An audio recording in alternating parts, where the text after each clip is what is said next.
السلام علیکم ورحمۃ اللہ وبرکاتہ۔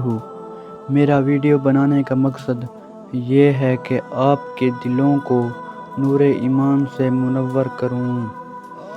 رسول اللہ صلی اللہ علیہ وسلم نے فرمایا، ایک مسلمان کے دوسرے مسلمان پر حسن سلوک کے 6 عمومی حقوق ہیں۔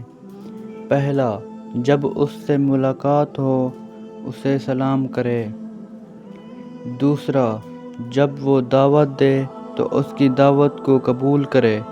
تیسرا، جب اسے چھینک آئے اور وہ الحمدللہ کہے تو یا رحمک اللہ کہہ کر اس کی چھینک کا جواب دے۔ چوتھا، جب وہ بیمار پڑ جائے تو اس کی عیادت کرے۔ پانچواں، جب وہ مر جائے تو اس کے جنازے کے ساتھ قبرستان جائے۔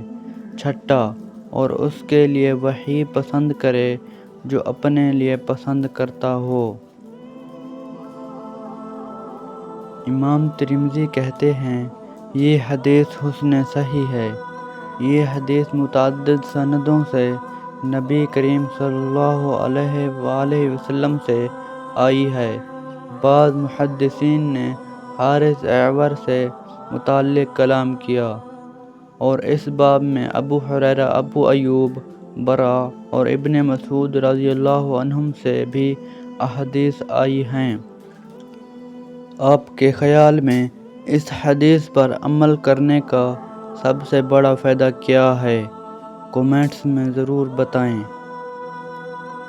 شکریہ۔ چینل کو لائک اور سبسکرائب ضرور کر دیں تاکہ میری ہر آنے والی ویڈیو آپ تک پہنچ سکے۔ اللہ حافظ۔